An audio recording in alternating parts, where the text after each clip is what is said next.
Bien. En el marco de esta capacitación docente, sean ustedes bienvenidos a esta propuesta de capacitación del módulo 4, última clase, número 8.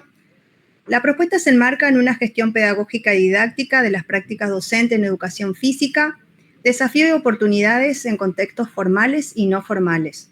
Mi nombre es Alejandra Leiva, soy profesora y licenciada en educación física y seré facilitadora en este recorrido. Bueno, yo siguiendo con el acompañamiento y el trayecto que iniciamos en la clase 7, vamos a seguir el camino interactuando un poco con la profesora, como para aclarar algunos conceptos o términos, y que para que sea un poco más provechoso esta capacitación de la última parte del trayecto. Así que espero que al fin y al cabo de esta capacitación estemos todos satisfechos y podamos llevar a la reflexión todo lo que venimos desarrollando teóricamente hasta ahora. Bien. Vamos a definir a la educación física. Ella es una práctica social históricamente construida en el contexto escolar y cuyo contenido lo constituyen diferentes configuraciones de movimientos reconocidas desde una cultura particular y plasmada en una propuesta curricular. ¿Qué es lo que vamos a hacer con esta definición? Darle sentido, ya que dada la complejidad de los problemas que se abordan en las realidades de los ámbitos formales y no formales, la intención es atender a situaciones y nudos problemáticos que son la base de este módulo. Cuando hablamos de nudos problemáticos, hacemos referencia a los objetivos o a las metas que nos impiden llegar o solucionar.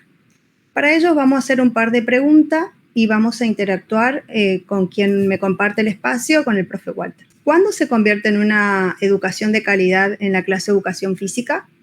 Reflexionemos sobre la misma. ¿Qué relación tiene el currículum? Las configuraciones de movimientos, ¿por qué son clave como importancia cultural y social? Y por último, ¿qué grado de relevancia o sentido epistémico brinda la educación física? Atendiendo a esto, la calidad de la educación física es un pilar fundamental para el desarrollo integral del sujeto. Y su relación con la educación física, en esta oportunidad, la definición que yo traigo es promover el cuidado y qué podemos hacer a través de ello, a través del desarrollo cognitivo, socioemocional y emocional del sujeto. Me gustaría invitarlo a la reflexión, sí, profe Walter. Ahí cuando hablamos de calidad, en la anterior clase nosotros veíamos de que teníamos que empezar a hacer intervenciones de mejora o de transformación. Entonces, y también hablábamos de los objetivos de nuestros alumnos, ¿sí? Tendríamos que pensar en que dónde podemos ver la calidad cuando uno vemos en la persona, en su motricidad, lo que uno va desarrollando anualmente con él, ¿no es cierto? Estos contenidos que están estipulados en el currículum que debemos desarrollar, él los tiene que manifestar en algún momento. Eso tiene gran impacto. O sea, hay una gráfica que por ahí comparten autores, en la cual dice de que si nosotros tenemos una infancia llena de movimientos, ¿sí?, vamos a tener una adultez mucho más sana. Entonces, ¿qué quiere decir esto? Que si nosotros tenemos una infancia llena de educación física desde el nivel inicial, es muy probable que las adaptaciones motrices y a los contextos deportivos y otros, digamos, que lo requieran o requieran nuestra participación, nosotros las hacemos de manera efectiva.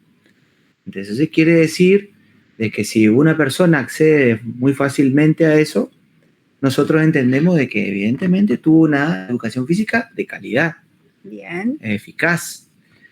Entonces, ahí lleva, digamos, un poco todas esas dos preguntas iniciales, y la tercera también, esto de las configuraciones de movimiento, por qué son tan importantes, digamos, en la cultura social, ¿sí? Porque son las primeras manifestaciones que son importantes en este sentido, ¿sí?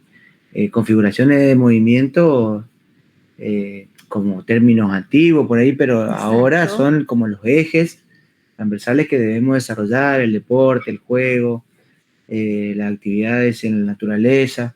Bien. Que digamos, cambia un poco la denominación, pero la esencia es un poco la Es misma. la misma. Pero bueno, ahí también impacta en la última, de la relevancia y cobra sentido epistémico que brinda la educación física. Bien. Las configuraciones de movimiento, si bien en las nuevas cajas curriculares hablamos de ejes temáticos, que son las que articulan y vertebran justamente la importancia cultural y social. La relación con el currículum, ¿por qué? Porque justamente son los saberes que consideramos socialmente significativos para el alumno y valga la redundancia de la relevancia que usted brindó hoy anteriormente, hablar de la historicidad, de cómo fueron estas corrientes epistémicas que nos fueron acercando a la actualidad y cómo debemos abordar nuestras clases para convertirla en una educación de calidad. Avanzamos. Ahora vamos a trabajar sobre una situación simulada donde ponemos en énfasis el trabajo del rol complejo del docente. Para ello voy a narrar una historia de Laura. Ella es profesora de educación física, desarrolla sus prácticas corporales, sus prácticas deportivas en un club de barrio, con un grupo de niños y niñas de entre 6 y 10 años. Es su turno de organizar la hora de juego libre, en la que debe promover la actividad física y el disfrute. Pero Laura no cuenta con un plan de clase estructurado previamente. Los materiales con los que cuenta son limitados y los niños con rango de edades amplio. Tienen intereses y niveles de habilidades muy dispares. Algunos quieren jugar a la pelota, otros prefieren jugar a la mancha y un pequeño grupo prefiere quedarse sentado, pero Laura intenta proponer un juego colectivo, pero la heterogeneidad del grupo y la falta de participación de algunos la superan. Bien, vamos a hacer un par de preguntas y ponemos en situación. ¿Cuáles son los principales desafíos que identifican a Laura en esta situación? ¿Qué conocimientos o habilidades de gestión cree que le serían útiles a Laura en este momento? Y si usted fuera Laura, ¿qué decisiones o acciones inmediatas tomaría para abordar la problemática de la diversidad y el compromiso de los participantes? ¿Nos sentimos identificados con lo que le sucede a Laura en algún punto? ¿No ha sucedido que no planificamos previamente nuestras clases? ¿Que no contamos con un abanico de materiales o de espacio, tiempo para poder trabajar de manera apropiada en nuestras clases? ¿Nos encontramos con algunos alumnos poco motivados o falta de interés? Yo creo que eso es un contenido, esto de la planificación, por ejemplo, que vos mencionás, es un nudo problemático. ¿Por qué? Porque lo que observo, veo siempre es esto de trabajar sobre a mí no me gusta decir improvisación, porque nosotros tenemos elementos para poder transformar una práctica, ¿sí? Que no es improvisar. Improvisar es sacar algo de la galera, ¿no? Como el conejo en el circo, pero nosotros tenemos muchos instrumentos, desarrollos teóricos encima, digamos, en nuestra formación, que nos permiten poder transformar sobre la práctica misma, en el desarrollo, algunas actividades para que se vayan adecuando al grupo que tenemos. Pero siempre es necesario que vos te vayas con algo planeado, porque eso se siente en la clase de educación física, los alumnos lo sienten. Cuando uno va despistado en la carretera, y bueno, los que van adentro del auto lo sienten, ¿no es cierto? Y bueno, eso se ve. Es decir, no se identifica el contenido que se desarrolla, las estrategias no son adecuadas a lo que estás haciendo, y sobre todo con la diversidad de personas que vos tenés en la gráfica esa. Entonces, nosotros generalmente vamos a suponer que tenemos un grupo de 30, de 15 personas, de 20, y son 20 personas diferentes. Y hoy día tenemos chicos integrados. Entonces, en esa misma gráfica se ve una chica integrada con alguna discapacidad motora. Entonces, y si vos fuera Laura, ¿cómo lo abordarías? Porque tenés que pensar ahí hay 12 personas, según no me falla la vista. Bien. Entonces, ¿cómo lo haríamos ahí?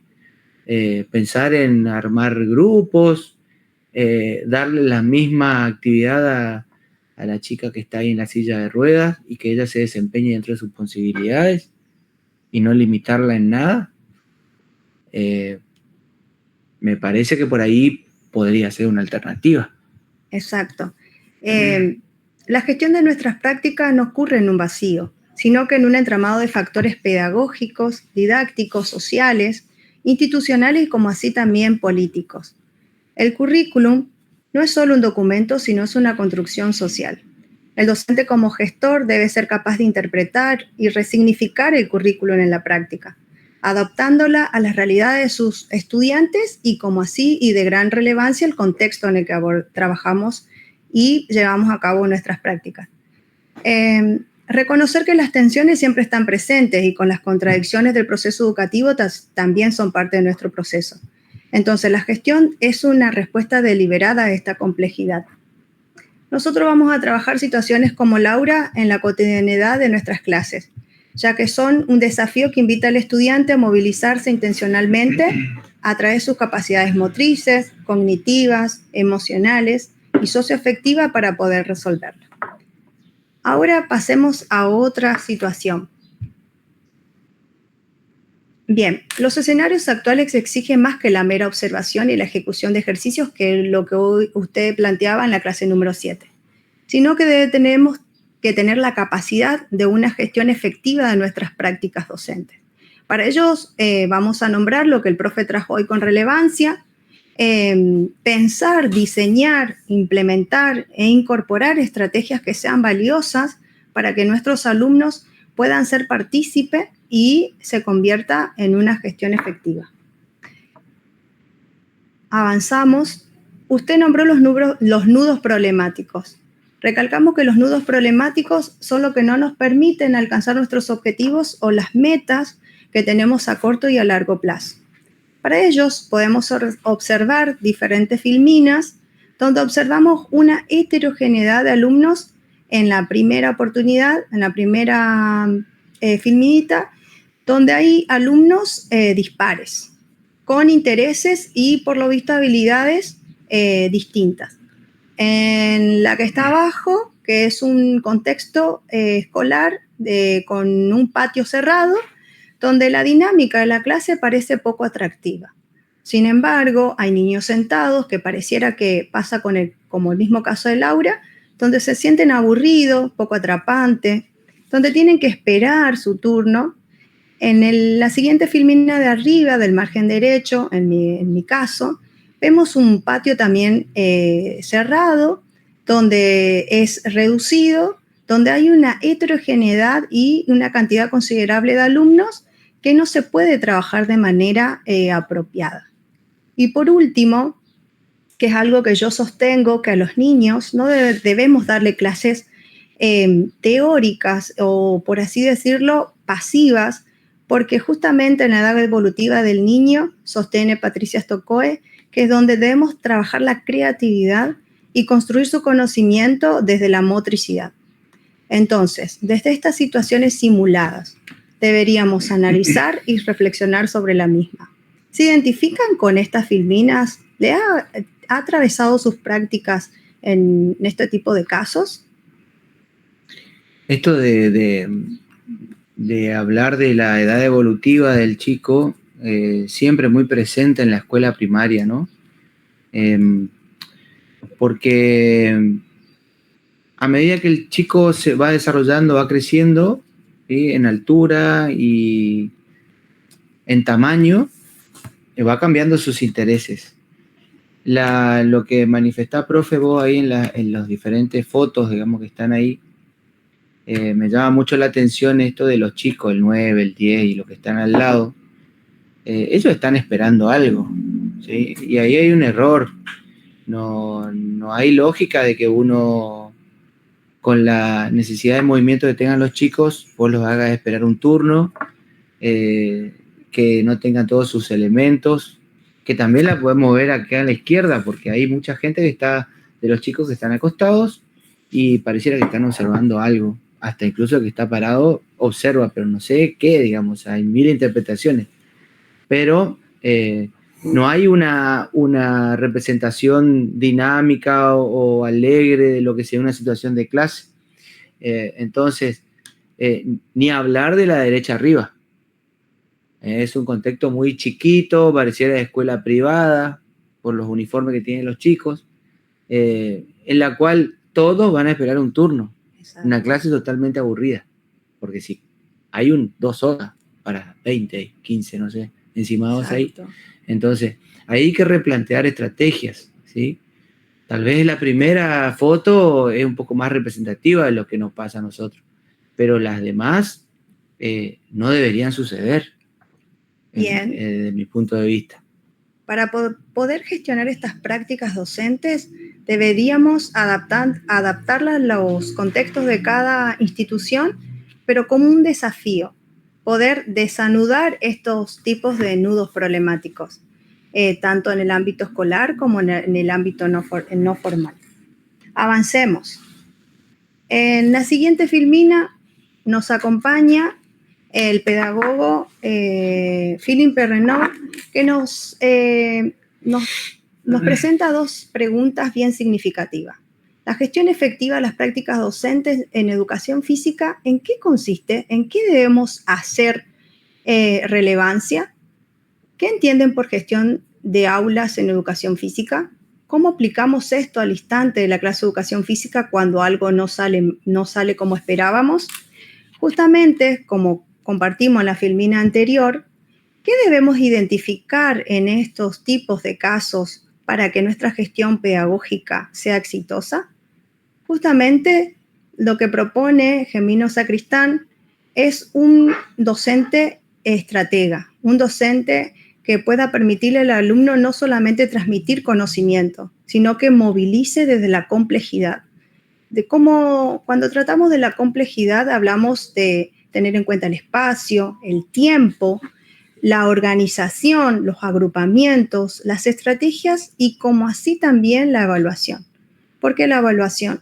Porque la evaluación se va acomodando según cómo vamos enseñando, cómo vamos transmitiendo esos saberes y podemos evaluar en qué lugar o error estamos cometiendo nosotros también como docentes para poder replantear qué podemos cambiar de esa actividad o de esa planificación para poder construir el conocimiento del niño.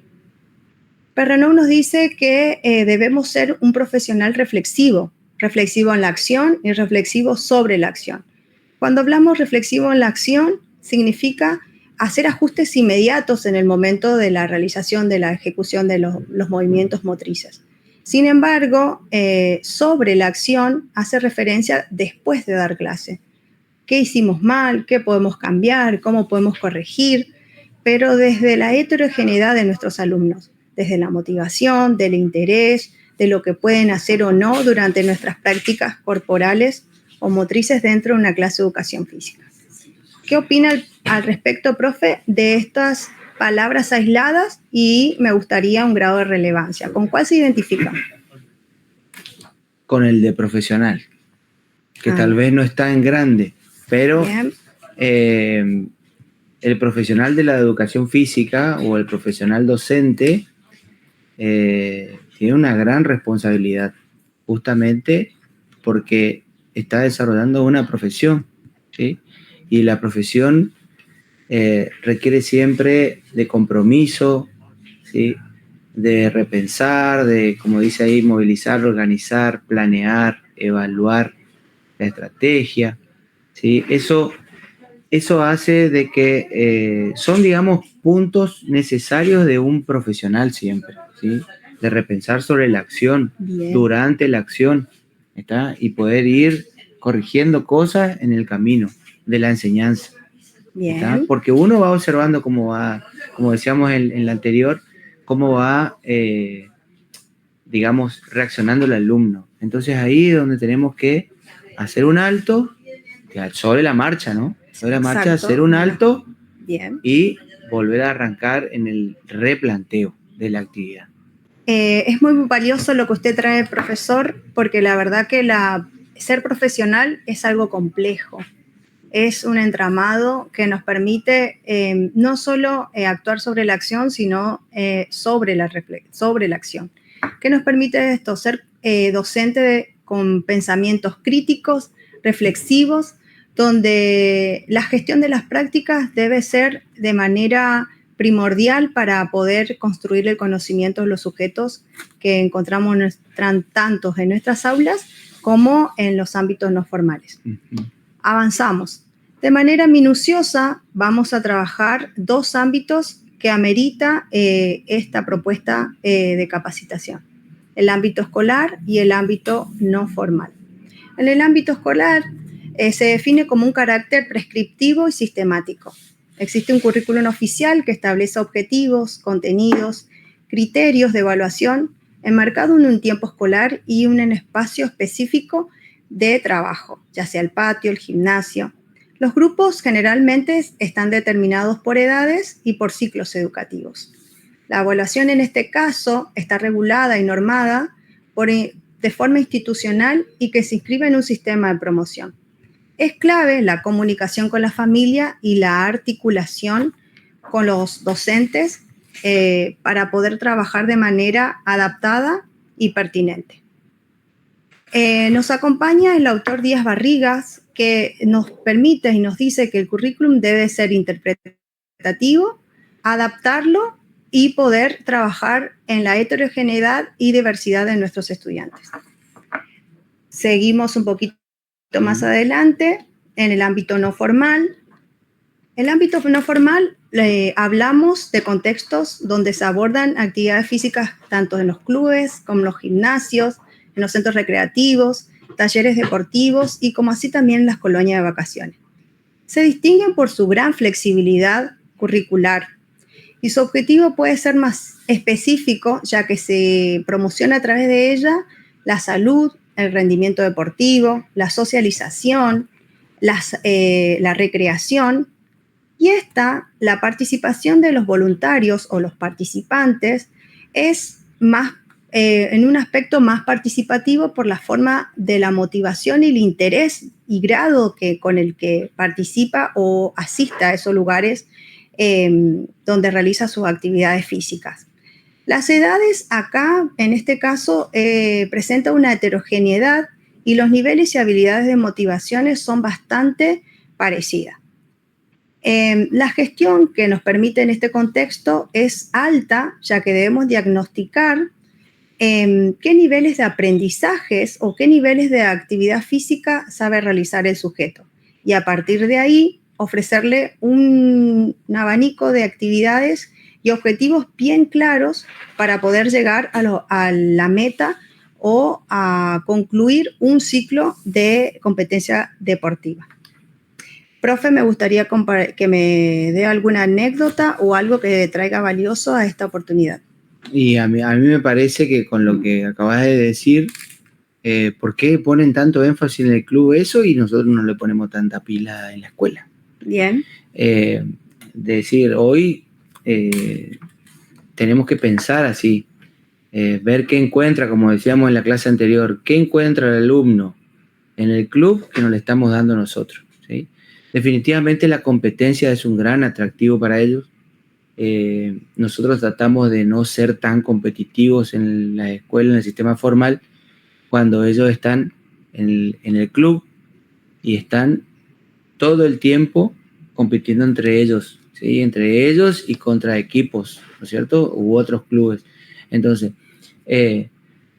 pensaba mientras vos hablabas de que el profesional de la educación física, no puede sacar el chip de profesor, de docente, digamos, y dejarlo en la casa, irse al club y ser entrenador nada más. Me toca a mí, digamos, en el club, cuando estoy con mis chicos ahí, yo no soy el entrenador, yo soy el profesor de educación física. Y sigo los lineamientos que en mí están tallados, digamos, de la disciplina o el control. ¿Por qué? Porque estoy en un ámbito no formal. O sea, en la anterior clase hablábamos de que tendríamos que alejarnos un poquito de eso. Pero bueno, en otros contextos nosotros podemos enfatizar un poco más eso, ¿sí? ¿Por qué? Porque el contexto requiere de más éxito, ¿sí? De más ganar, más veces, mejor. Entonces uno por ahí exige, pero no deja de hacer docencia, ¿sí? No deja de hacer docencia. Entonces, en esas acciones o actitudes que no son buenas, digamos, que se expresan en el club, uno hace una intervención generalmente, ¿sí? Y entonces a todos les llama la atención, pero no tenés que ser tan así. Sí, tengo que ser así, pues tengo en mis manos una persona, sea club, sea no club, yo soy el que estoy a cargo. Entonces, mi línea de trabajo se corresponde con la formalidad dentro de la informalidad. Y se hace lo que se puede, ¿sí? Después ven otros desastres, como comentábamos hoy. Tal vez se ven cosas horribles del deporte, pero nosotros tenemos que tratar de correrlos de eso y que tengan una formación adecuada, ¿no? Bien, seguir sosteniendo tal vez una educación integral donde podamos inculcar esto que nos pides muchas veces los ámbitos no formales, los valores en los niños, el respeto, más allá del trabajo corporal que realice el niño. Rescatar eso. Para cerrar la idea de los ámbitos formales y no formales, la gestión de nuestras prácticas implica un rol complejo y un proceso estratégico. Implica un sinfín de decisiones constantes sobre cómo enseñar un saber, los tipos de agrupamientos que utilizamos, el espacio, el tiempo, los materiales con los que contamos y cómo interactuamos con nuestros estudiantes. Por otra parte, otra herramienta poderosa con el que trabajamos como gestión son los tipos de agrupamientos. Los tipos de agrupamientos no es solo una organización espacial, sino que es una decisión didáctica fundamental que va más allá de poder en actividad de los alumnos, sino que es una herramienta potente para incluir la interacción, la participación, la comunicación y la autonomía de quienes practican para poder promocionar las prácticas corporales y motrices. Ahora acá yo puedo regalarles un par de tipos de agrupamientos homogéneos, heterogéneos, aleatorios y por tareas. ¿Con cuál se identifica, profe? A pesar de que Donald Jones, como sostén, nos permite y nos regala que el docente reflexivo actúa sobre la acción y lo adapta al agrupamiento al momento. Y Zabalza, por otra parte, habla que los tipos de agrupamiento como herramienta para la atención a la diversidad. ¿Cuál se identifica y cuál utiliza más en sus prácticas docentes? Me llama mucho la atención del título de Zabalza, porque el agrupamiento como herramienta para la atención a la diversidad, podemos pensar de que tenemos personas integradas, alumnos integrados en el grupo, y establecemos, diferenciamos por grupos, ¿sí? Que para mí en ese caso es igual a no inclusión. Justamente. O sea, voy en contra, digamos, de lo que me dice el título, ¿no? Bien. O sea, haciendo otro análisis. O sea, agrupar para atender a la diversidad significa, llevo mis alumnos, entre comillas, normales, que no todos somos normales, los chicos integrados por otro lado, en otro grupo, y por otro lado, otras características, ¿no? Otros. Pero adaptar, como dice John, adapta el agrupamiento al momento, sí, pero con ciertas estrategias establecidas para que nadie pierda la participación o la exclusividad, ¿está? Que no destaquemos este grupo que son los chicos integrados, o no destaquemos este grupo que tiene. ¿Por qué? Porque ahí en la devolución de la idea, el chico entiende que sigue siendo, por decirlo, una cosa rara, ¿no? Claro. Entonces hay que tratar de mezclar, de heterogeneizar, ¿sí? Que no sea todo homogéneo. Y acá no sé si, profe, más adelante tocará o no, pero acá está el grupo de educación física en el cual participan los varones y las mujeres. Eso es heterogéneo.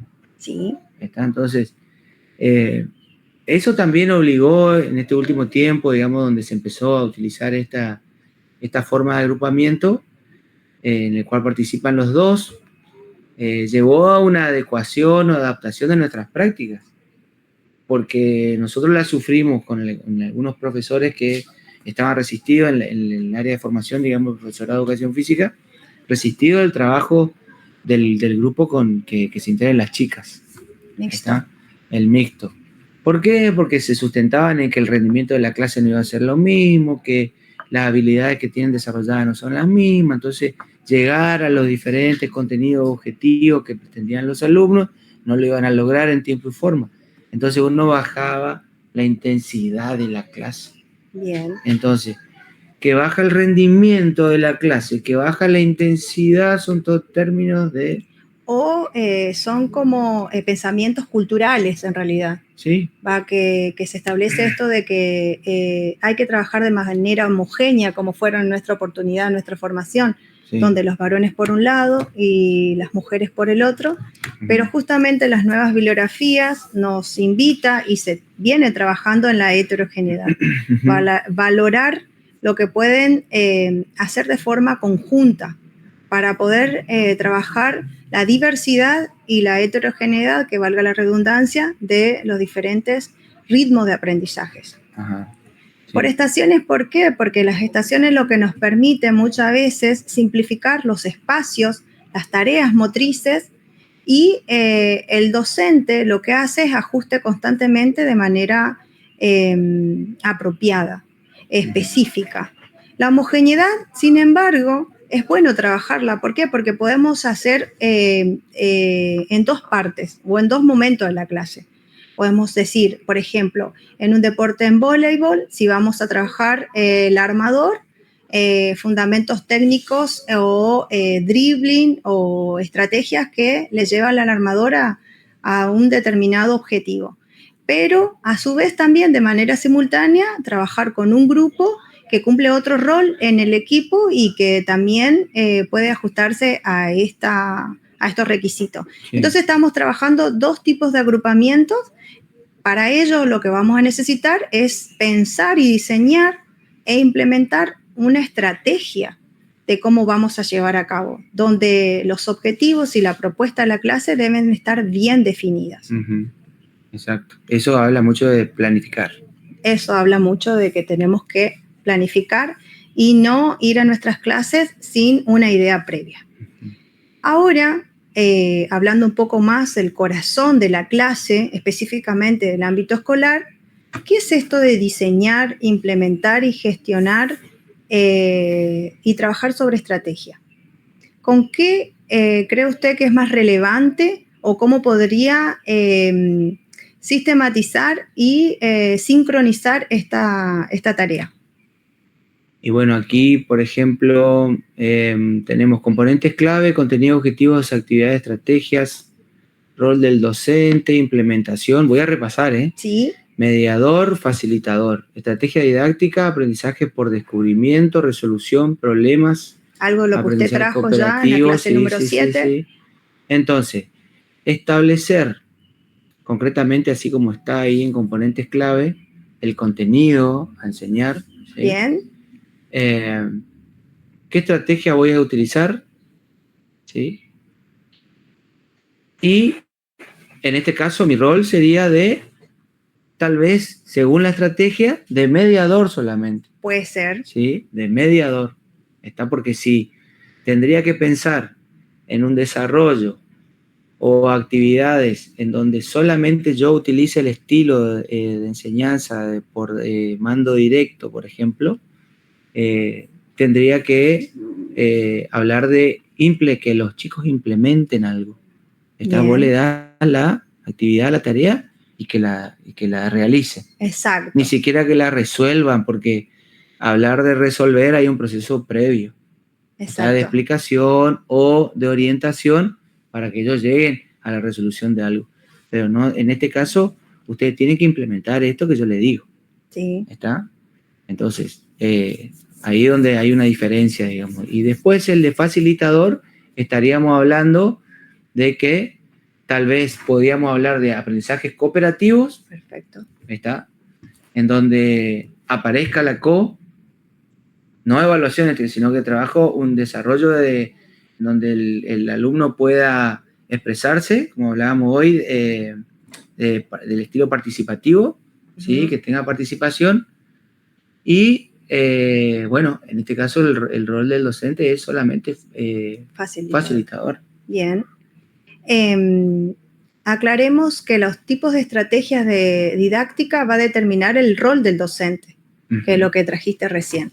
Para ello, para poder gestionar una clase exitosa, tenemos que no perder de vista qué contenidos o qué fundamento técnico en el ámbito no escolar, qué objetivos pretendemos alcanzar con nuestro grupo o con nuestro atleta, por ejemplo.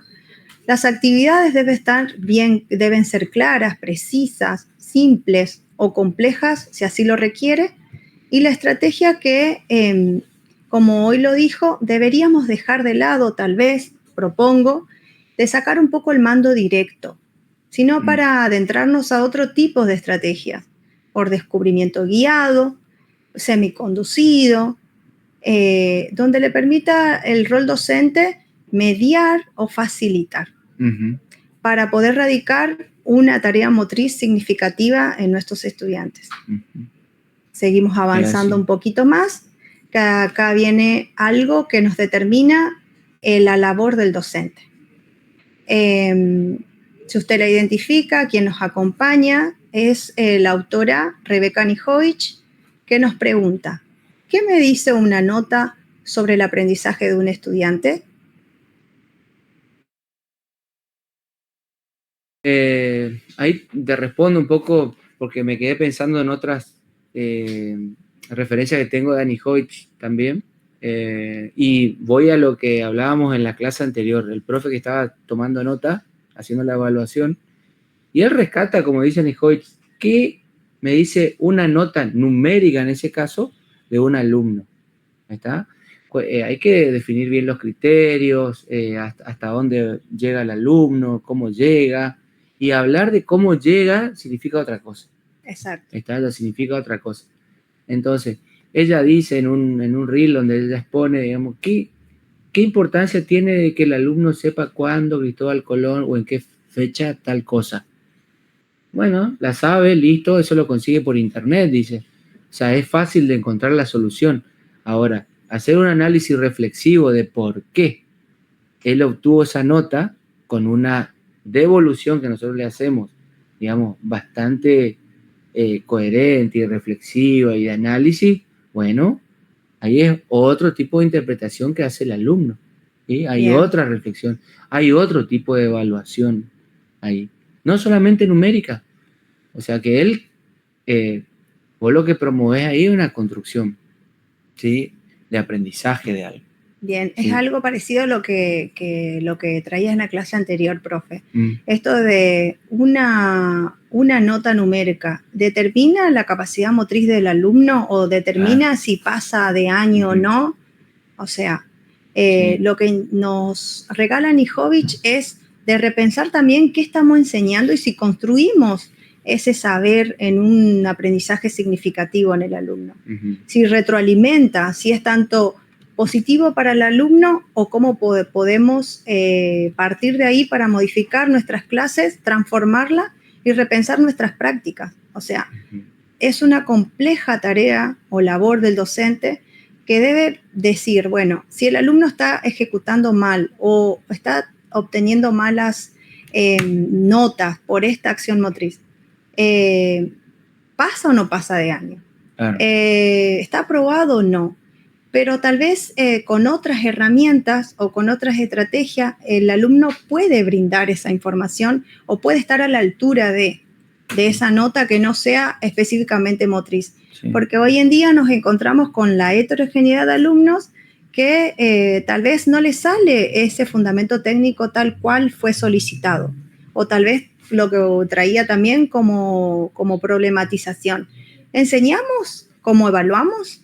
Esa es la pregunta que nos tendríamos que hacer. ¿Transmitimos realmente el conocimiento para que el alumno se apropie y pueda explayar o mostrar o demostrar? Bueno, eso es lo que Rebecca Nijovic nos pregunta a nosotros. La construcción debe ser una retroalimentación tanto para el alumno como para el docente.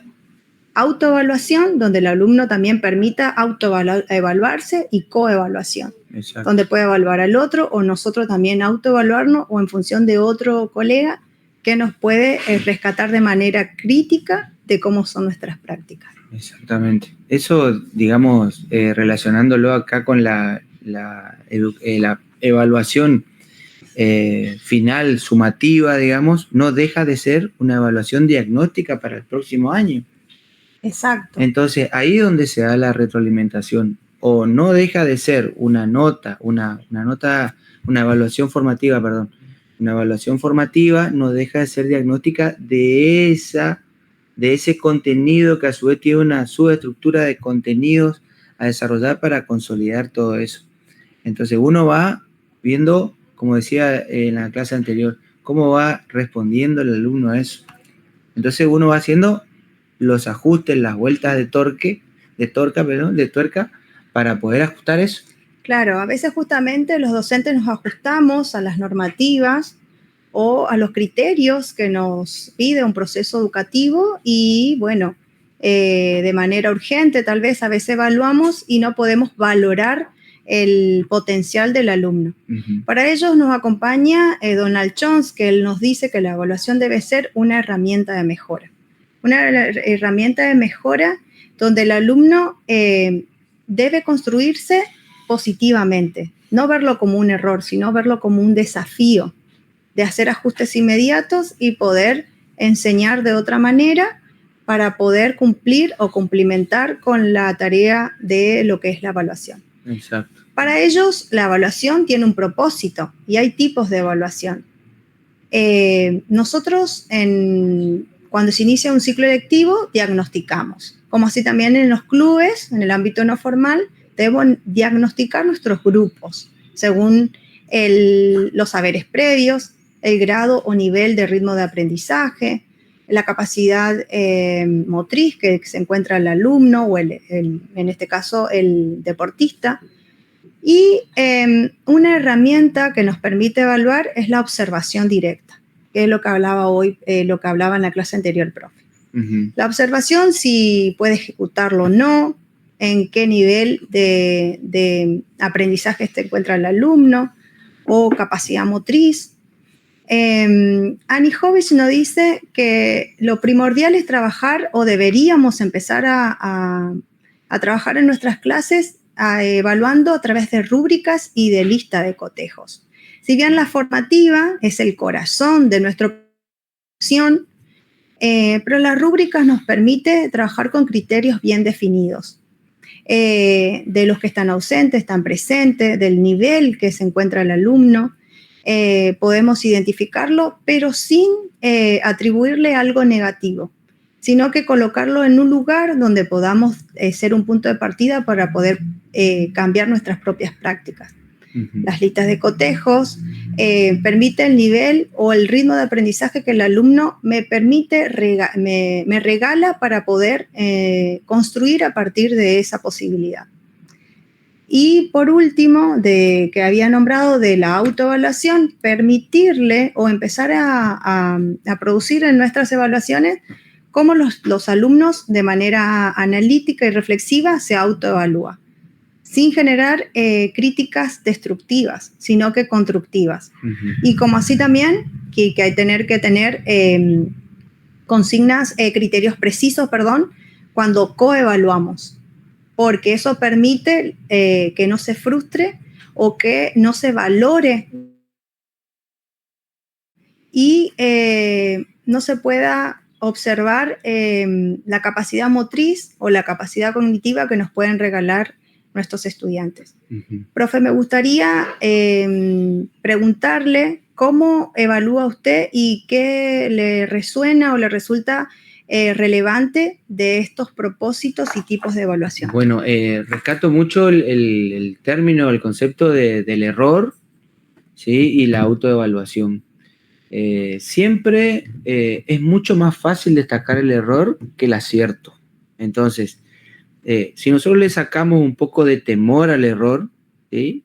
Y hablemos a su vez de una autoevaluación, tenemos que tomar el error como algo positivo, ¿sí? Porque sobre el cual tenemos que realizar una reflexión de mejora, así como dice el autor anteriormente.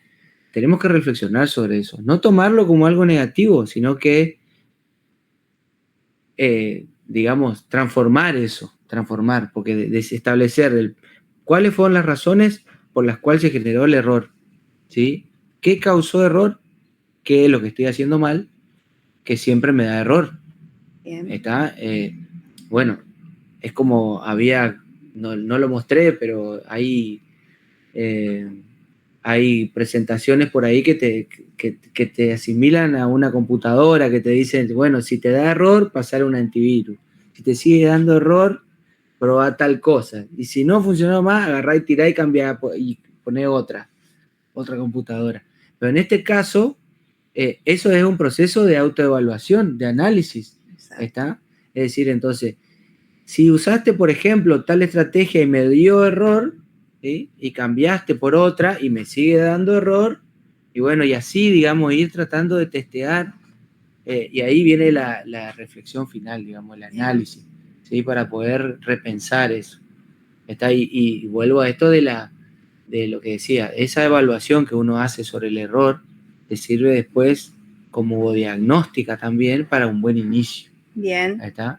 La idea principal es regalar herramientas para poder generar una gestión efectiva de las prácticas. Si bien nos sucede que debemos evaluar constantemente el progreso de nuestros alumnos de forma formativa, pero también viene la sumativa, que es la que muchas veces viene el apriete, como algunos decimos, donde tenemos que colocarle una calificación y a veces suena destructiva. Pero justamente el docente, cuando planifica, diseña e implementa, se está ajustando a que el alumno pueda valorar su capacidad, como dijimos anteriormente, ya sea cognitiva, ya sea socioafectiva, emocional, ser parte del proceso. Pero cuando nosotros no encontramos respuestas, ¿qué tipo de evaluación utilizaríamos? ¿Cómo valoramos a este alumno a través de estas diferentes tipos de evaluaciones? Y justamente Nijovic nos dice, las listas de cotejo sería algo que nos permitiría de algún modo serlo parte del proceso. Que algo valioso seguramente tiene algo para regalarnos o nos pueda a nosotros sentirnos que algo bueno hicimos sobre ese alumno que aprende. Uh-huh. Las rúbricas que nos permiten un seguimiento más minuciosos, con criterios y objetivos claros. Entonces, esa es la idea, permitirnos de que hay un montón de herramientas que nos permite generar prácticas docentes exitosas. Sí. Avanzamos. Bueno, acá vamos un poquito al último tirón, por así decirlo, o el recorrido. La clave para una gestión efectiva de nuestra educación física, en las prácticas de la educación física. ¿En qué consiste? ¿Con qué palabras se identifica profe para una mejora institucional o una mejora en nuestras prácticas docentes? Pongamos un desafío. A ver, ¿por qué? Y claro, porque habilita digamos, la palabra desafío, digamos, es como que te provoca, te tienta. Bien. Tal vez podría ser una palabra que tienen, y bueno, y el planificar, gestionar, digamos, como que te manda un poquito más de... Y el desafío es como que te inspira. Bien. ¿No es cierto? Yo generalmente por ahí hablo propongo a los chicos, por ejemplo en el club, hablar del desafío. Le tengo un desafío, hacemos esto y va a suceder lo otro. Bien. Entonces eso los motiva, ¿sí? Ellos exponen infinidad de estrategias para conseguir el resultado. Pero la palabra desafío, el challenge de hoy, sería tal. Bien. Comparto la idea, pero también me quedo con la de gestionar. Nosotros gestionamos constantemente sobre nuestras prácticas, pero así también en nuestra vida diaria. No debemos dejar de lado, creo, en algún sentido o en menor o mayor grado, cualquiera de estas palabras. Planificamos todo el tiempo en nuestras clases y en nuestra vida diaria para que nuestro día sea exitoso. La evaluación, evaluar qué hicimos bien, qué hacíamos mal, no solo en la inmediatez, sino a futuro. Reflexionar sobre eso. Sí. Y lo que más quiero regalarle es reflexionar sobre nuestras prácticas. ¿Qué es lo que construye y qué es lo que no me permite construir? No desconstruye, porque estamos hablando de algo, una tensión, y en realidad lo que debemos generar justamente es desafiar a lo que estamos haciendo mal. Cambiar, transformar, como dijo usted en la clase anterior. Sí. Anijovic dice que el proceso metacognitivo permite transformar las experiencias vividas, especialmente los desafíos y errores, para convertirlo en aprendizajes significativos, construyendo un camino de mejora continua y una identidad profesional sólida. Bueno, hemos llegado al final de este curso de formación y como así también de la clase número 8. Con este cierre final cerramos un ciclo de construcción continua. Esta propuesta educativa busca una mirada innovadora en los profesionales de educación física para profundizar y actualizar sus conocimientos en la gestión pedagógica y didáctica de sus prácticas. Confío plenamente en la capacidad de cada uno de ustedes para integrar propuestas valiosas de todo lo aprendido. Muchas gracias por su tiempo. Agradecido de que estén compartiendo estos momentos con nosotros y esperemos que hayan sido altamente productivos. Nos seguimos viendo en el patio. Gracias. En otra oportunidad.